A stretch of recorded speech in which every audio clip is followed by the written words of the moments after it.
அனைவருக்கும் வணக்கம். நான் உங்கள் ஏன்முறை மருத்துவர் சுப்லக்ஷ்மி, தாமஸ் ஹாஸ்பிட்டல், புளியங்குடி. இன்னைக்கு நம்ம பார்க்க போகிற டாபிக் என்னது அப்படின்னா, ஆஃப்டர் டெலிவரிக்கு அப்புறவு வெயிட் கெயின் ஆனதை எப்படி வெயிட் லாஸ் பண்ணலாம் அப்படின்னு சொல்லிட்டு இன்னைக்கு நம்ம பார்க்கலாம். மெயினாக எதனால் வெயிட் கெயின் ஆகுது, ஃபஸ்ட்டு அவங்களோட ஃபிசிக்கல் ஆக்டிவிட்டி வந்து ப்ராப்பராக இல்லாமல் இருக்கிறதுனால, ஒழுங்காக ஸ்லீப் இல்லாததுனால, போதுமான அளவு தூக்கம் இல்லாததுனால, டயட் ஒழுங்காக மெயின்டைன் பண்ண மாட்டாங்க, பசி அதிகமாக இருக்கிறதுனால, அதிகமான ஃபுட்டு வந்து இன்டேக் பண்ணுறதுனால, ஹார்மோனல் இம்பேலன்ஸ்னால வெயிட் வந்து கெயின் அதிகமாகலாம். இதை எது மூலமாக நம்ம வந்து வெயிட் கெயின் வந்து கம்மி பண்ணிக்கலாம் அப்படின்னு பார்க்கலாம். வயிற்றில் குழந்தைங்க இருக்கும்போது அந்த டைமில் நம்மளோட பெல்விக் ஃப்ளோர் மசில், அப்டாமினல் எல்லாமே ஓவராக ஸ்ட்ரெச் ஆகும். ஆஃப்டர் டெலிவரிக்கு அப்புறவு மீண்டும் அதை பழைய பொசிஷன் ஆகும்போது மசில் எல்லாமே ஃபுல்லாக ரிலாக்ஸேஷனில் இருக்கும், டைட்டனிங் இல்லாமல் இருக்கும்.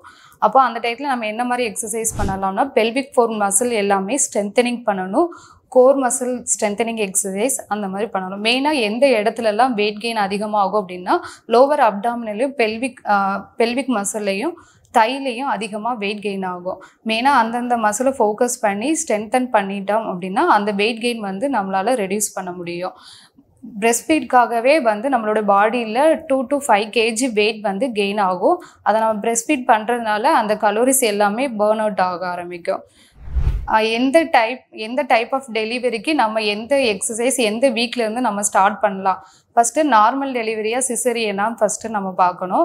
நார்மல் டெலிவரி அப்படின்னா 2 வீக்ஸ்க்கு அப்புறவே நம்ம வந்து எக்ஸசைஸ் ஸ்டார்ட் பண்ணிக்கலாம். அதுவே வெஜினல் டெலிவரி வந்து டிப்பிக்கலாக இருந்தது அப்படின்னா உங்களோட ஃபிசியோதெரப்பி கன்சல்ட் படி, டாக்டர் கன்சல்டேஷன் படி நீங்கள் தெரப்பி வந்து எடுத்துக்கலாம். செக்ஷன் டெலிவரியாக இருந்தது அப்படின்னா 6 to 8 வீக்ஸ்க்கு ஆஃப்டர் தான் நம்ம எக்ஸசைஸ் வந்து நம்ம ஃபாலோ பண்ணணும். இது போல் நீங்கள் எக்ஸசைஸ் பண்ணணும், எந்த மாதிரி பண்ணலாம் அப்படின்னா, இன்னும் உங்கள் பக்கத்தில் இருக்கக்கூடிய ஃபிசியோதெரப்பி டாக்டர் கன்சல்ட் பண்ணிவிட்டு நீங்கள் தெரப்பி எடுத்துக்கலாம்.